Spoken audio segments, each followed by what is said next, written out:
Doug's putting together an arch we got for our birthday. But yeah, it's lovely and chunky. Nice solid build. What do you reckon, girls? Do we like it? Yeah.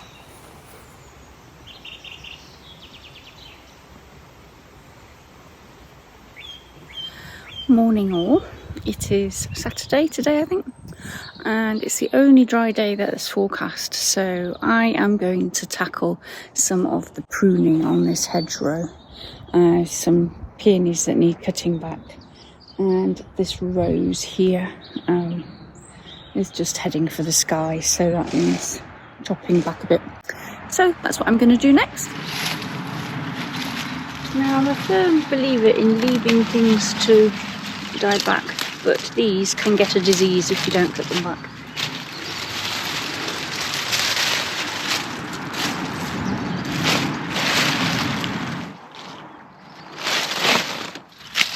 I think this border needs to be made a bit bigger, to be honest. It's a bit shallow. It might look a little bit drastic, but it's freed up the space here for me to sort out what's going on. There's a lot of clematis, I think maybe honeysuckle, and obviously roses growing here, and I need to get them trained back along this fence line rather than just heading up to the sky like they are right now. So there's still a lot to cut back, but I've got to be careful I don't cut off the clematis at the root. So I've got to be a little bit cautious. I think this is a honeysuckle, and we've got a rose down here. I'm going to cut back to a sort of neat framework that can go along these horizontals and bring that down from the top as well. It does have some rose hips, but to be fair, there's quite a bit of dead wood in it as well. There's another clematis hiding underneath this passion flower, but it really hasn't been pruned for a while, so that also needs to be hacked back, even if it means I lose a bit of the passion flower. If I get the rose down sort of a foot from the top, the passion flower can go across the top then. I also need to take this one down, but I don't want to lose this beautiful clematis at the minute because it's a winter flowering one and it is absolutely smothered in flowers. The trick with climbing and rambling roses is to cut out the dead wood, and you can tell the difference if you're new to gardening by dark brown wood, old, green wood, new, basically. That has been dead for quite some time, I would say, looking at it. It's looking a bit old and decrepit. So anything that's dark brown, you could cut out. Anything that's touching or crossing like this here, they're just going to wear themselves away against the other branches and disease can get in. So that one would need to come out as well. But I'm working methodically through clearing a framework so that I can train it back along the fence. There's an example here of two relatively young branches, but they are crossing and rubbing, and it's making calluses on the stem. So the decision here is, do I keep this stem or this one? And I'm thinking I'm going to cut this one lower down, and what you want to do if you're not worried about pruning roses is find a bud like that. Let me show you from the front. That is a bud there. If you cut above that, that will then shoot out that way. I want it to go this way across the fence, so I need to find a bud on the back of this stem that is facing in this direction. So there's one down here, for instance, and there is one a little bit higher up here. So I'm going to cut there, and when you cut, you need to cut it at an angle so the water doesn't just sit on top of the cut away from the bud, like so, and then the water will run away and the bud will grow out sideways. Another thing you need to look for is, this is an old piece of wood and it's been cut before and it's looking a bit rough around the edges. These are also old.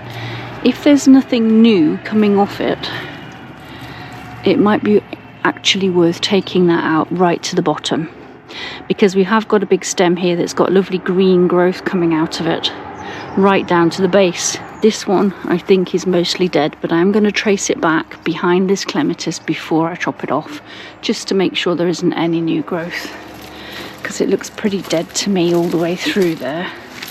So I will cut this clematis back a bit first. I've stopped for a minute because I don't want to overdo it. I've got to tie up the passion flower back across the fence, so I need to get string. But I've pulled all this dead stuff off, which I need to put in a bag. I did order some hardneck garlic, as I mentioned. Well, soft neck and hard neck. But I have to say, I know these were a late order, but compared to the size of the ones I received from DT Browns, these are really puny. But anyway, I'm going to plant these ones in here. Carcassonne are the hard neck, but the bulbs feel really small.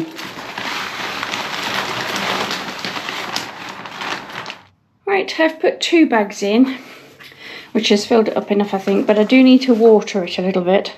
I am going to plant some stuff at this end, or sow some seeds. I'm going to put the garlic and possibly spinach down the middle here. It's now the next day because I got sidetracked with the dogs and everything. But I have bought quite a few things in. I am in danger, of course, of not actually finishing the jobs. I'm also going to crack on doing some more tulips in the big pots and things. But the priority, because I still haven't done it, is to get these sweet peas done.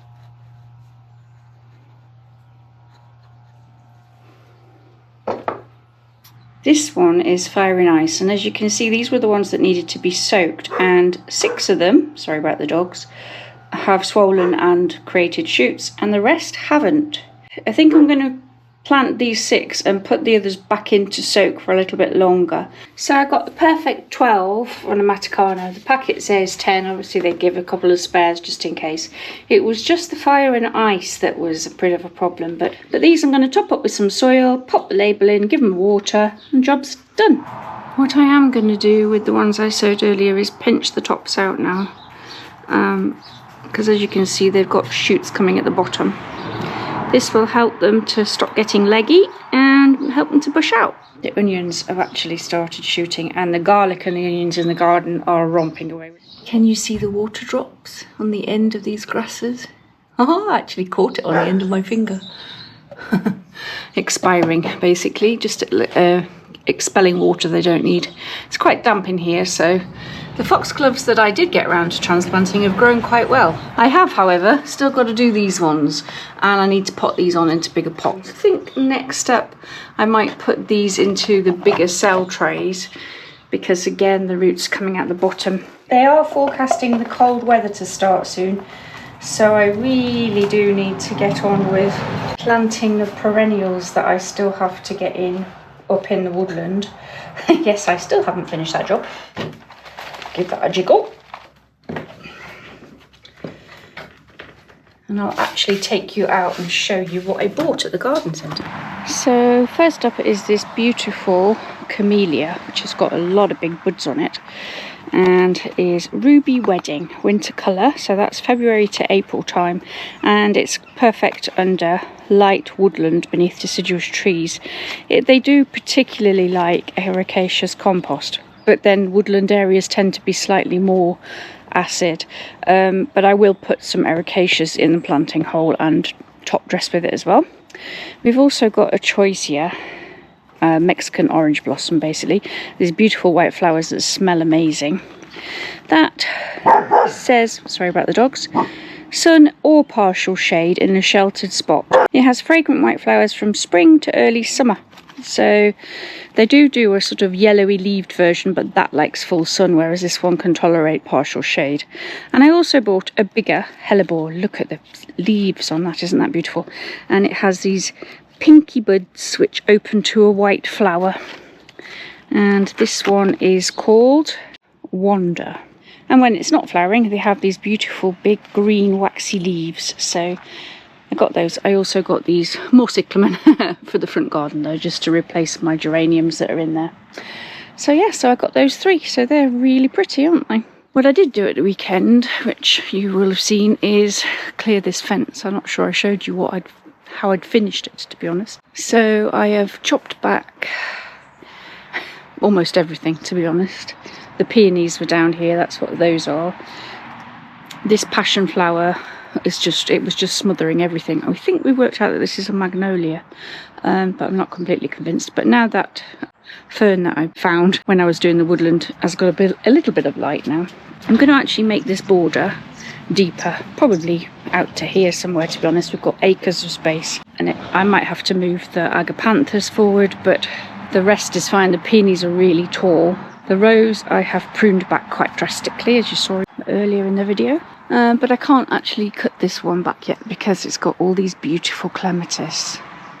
Winter flowering bells, aren't they beautiful? Still flowering their heads off. So once that's finished flowering, as you can see, it's all in the rose hips, plus the rose hips are beautiful. Once the rose hips and the clematis have gone, I'll prune it back in the early spring.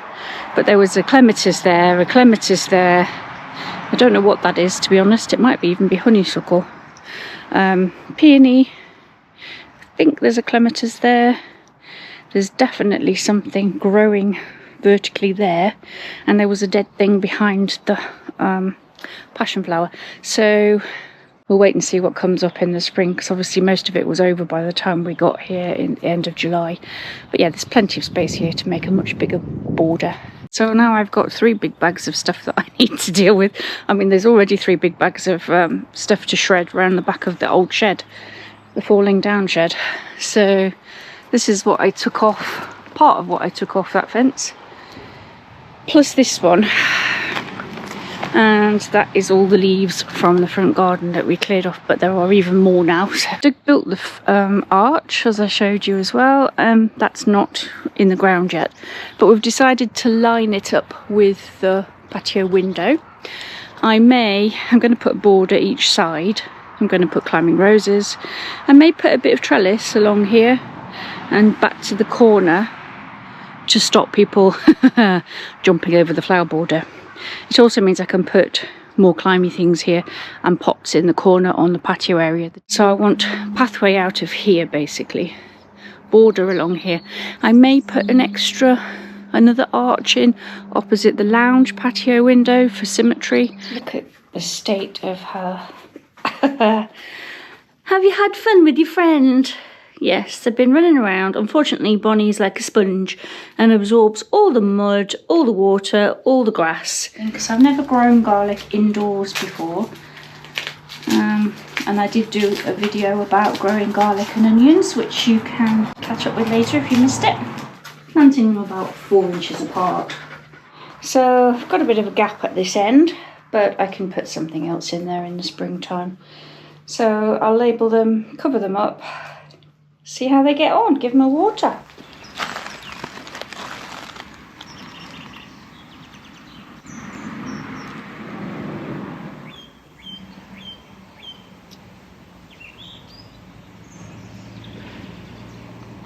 I'm not actually going to bother watering them because the ground is quite wet and it's going to rain today. This is still going bonkers, and the Mabuna is absolutely fabulous. I've not grown it before and it tastes lovely, sort of meaty flavour, and Bella likes it. You're not so keen on the Mabuna, are you, Bonnie? But Bella actually likes eating that, so as you can see, a few tops have been taken. I am also going to plant one of these spare kales in here. It has got a lovely root system as well, so bury it deep. It is a brassica. Not that it's going to get windrock, but firm it in, water it in, and hopefully that will romp away indoors. And back up at the woodland, as you can see, the willow trees are shedding their leaves now, and the bark mulch has all but disappeared. But the leaves falling is a good thing. I'm not going to clean them up, they'll be good for the plants. And the big willow is just casting everywhere now. So, animal, as we call that one. Doug nicknamed it when we got here. It's quite breezy today. As you can see, I still haven't finished planting, and I now have some more plants to plant. This bit is planted, but unfortunately the grass has started growing again, and I can't mow it now because of the plants that I have planted. So I need to get cardboard down over this little bit of an area here, and I have got some cardboard over there, so I have absolutely no excuse. Yeah, so I'm trying to dodge the showers this morning to plant those 3 plants that I showed you earlier in the woodland area. Yes, I am still working on the woodland, but I want to get them in because the nighttime temperatures are dropping now. It was 4.6 in the greenhouse last night, so obviously it's going to be colder outside. So yeah, I need to get them in the ground, get them mulched if at all possible. Now, of course, is the perfect time to be planting perennials. The ground is moist, it's still relatively warm, and the roots will have time to romp away, hopefully before the first frost kick in. So I am planting a choisia here, which is Mexican orange blossom. This is sort of the tip of the point, and I'm going to curve this border around the bottom of the willow tree.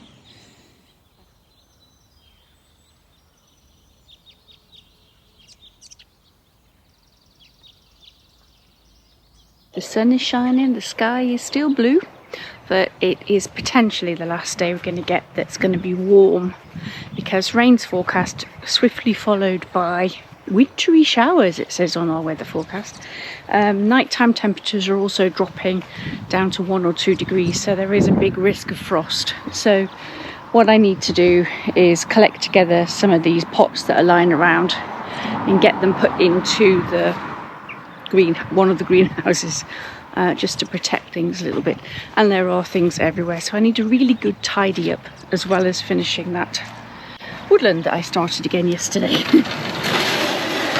So in here I have got my dahlias, which I have taken out of the pots.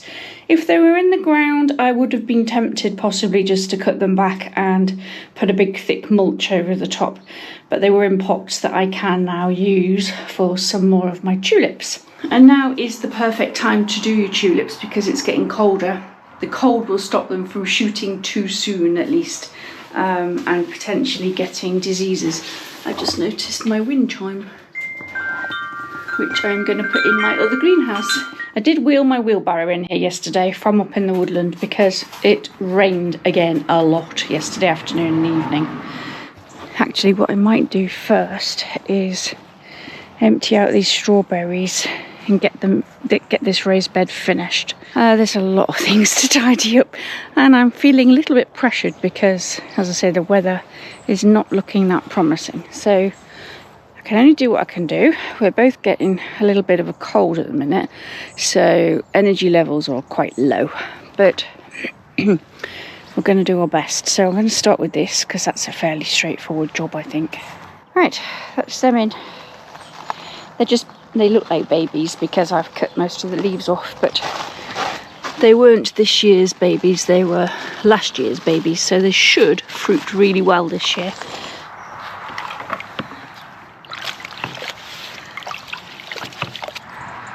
Right, now I can collect up some of the pots that are lying around. There's a few here, and there's a few more down here. Still haven't got around to planting the lavender or the rosemary. I think I'm going to have to do that today as well, rather than just take it indoors. There's only a few little babies, so I'm going to put them around the edge here, as I said before. But these ones can come indoors for now. And these are a sort of ground cover spready traily plant, but I am going to put them in the greenhouse as well. Hello, Belle. How are you? You're beautiful. We don't see you very much because you avoid the camera mostly, don't you? You do. Looks like you need a bit of a haircut. Here comes Trouble, who's always in shot. Yeah, getting her nose into everything, as always. So I can check these over for slugs as well, because they've been outside. And try and not to drop it. Hey.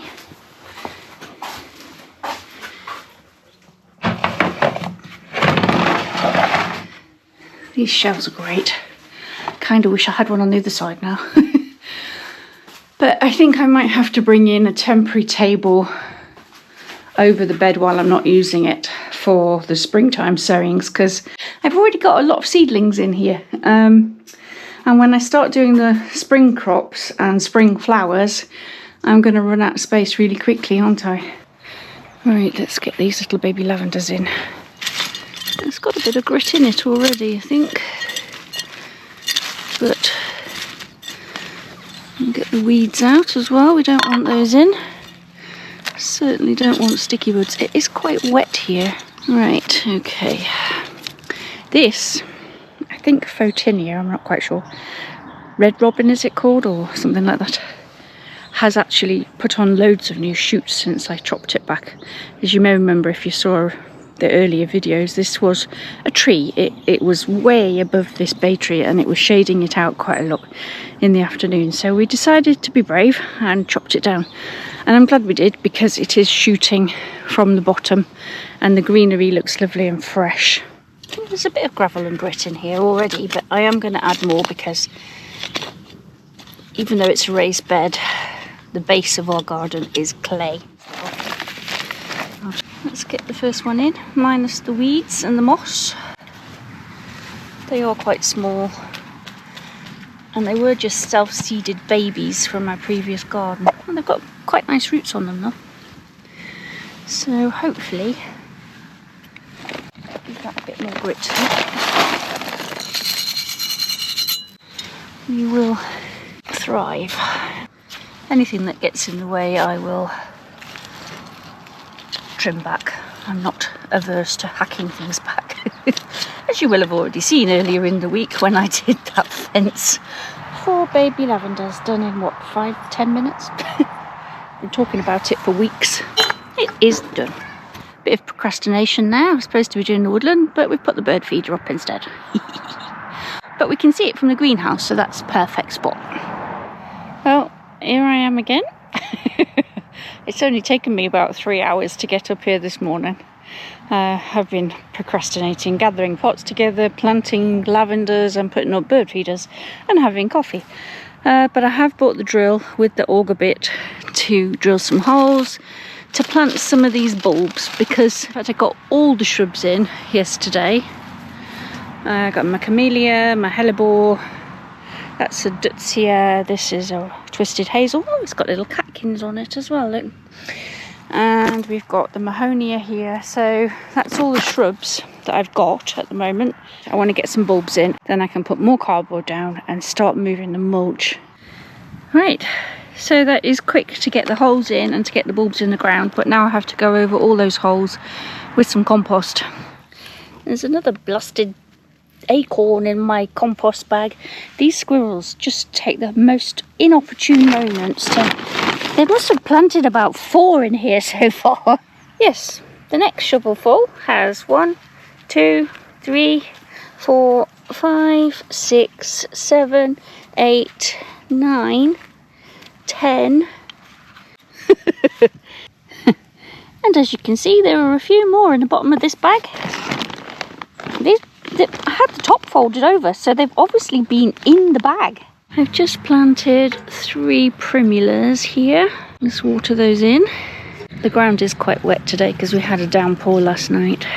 I still can't get over how many acorns are in that bag. There's still a few in there as well. That is a ridiculous number of acorns, isn't it? End of another day. Sun going down fast now. But all the bit with cardboard has bulbs underneath now. Some of the crocus I planted before are coming up in the grass, so that's making it harder to spot because I didn't cardboard straight away. And tonight isn't going to be frosty, I don't think. I think it's going to be tomorrow night. So I've still got tomorrow, and even if it's pouring with rain, I'm going to come out and put more cardboard down over these areas that I have planted up. This ribbon of tall strappy leaves that's running through all the way up to the tree, I think are the iris. But other things have come up, it's hard to see, but there are some crocus here and here. They're just very small leaves at the minute. There's a few more over there. Things are still alive despite the squirrels, so yeah, quite pleased with that. I've just come out after torrential downpour last night to discover that this whole area is pretty much underwater. But worse than that, my greenhouse is actually full of water. Properly full of water. I knew there was a pump in that hole that I put gravel in, but I didn't realise it was going to get this wet. And it is only November. Right. Okay, it was our intention to fill this greenhouse with gravel, but I don't think that's going to be enough, is it? As you can see, the whole area is just squelchy. And I'm really glad we made this bed double height. Any ideas on how to deal with floodwater? let me know. We knew this area was going to be wet. We were warned that it was wet down this end. I suppose the first job is to decant anything of importance. Right, standing here looking at it isn't going to fix it, is it? So I think we need to get to work on this. I'll shift the dahlias, shift the plants, and then assess what's to be done, to be honest. I came out not to look at floods, but to actually get these cuttings that I took from my friend's garden, red dogwood, into some gritty compost so that they'll hopefully grow. And I have bought some willow from Dovey Plants, willow cuttings. I also got some root cuttings of Bocking 14 comfrey that I need to get into some pots as well. It makes great composting material and liquid fertiliser, and it's a great plant for companion plantings. Plus, I was hoping, that was my job this morning, to get the bark mulch onto the woodland, but the bark mulch bag is possibly full of water now.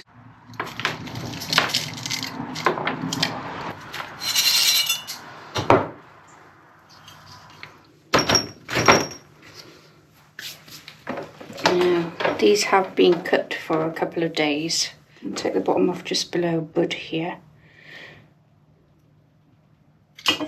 Above a bud in an angle, so I know it's the top.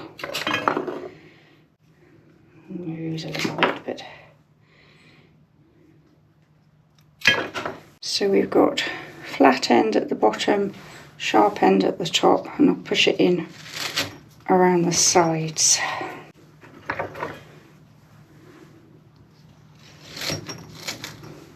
Cut off any side shoots.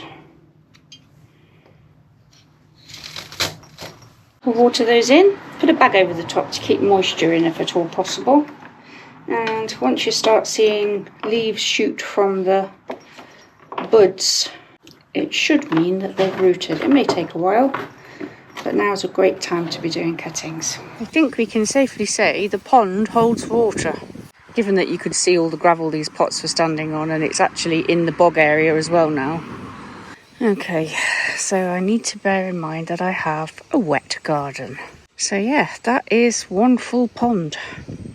We're finally getting the wood chips up here. Doug's trudging through the sludge by the bag. Bless him, save me falling over and slipping and sliding to bring the mulch up here. Right, that is spread around. And it is the end of the bag. So it looks like I'm going to need at least another bag to go over there. I don't think small bags bought in are going to do the job. I'd say we're probably, 3/4 of the way through it now. Yes, would you like to come into the messy greenhouse? Can't go anywhere, can I? I thought I might escape you, but there we go.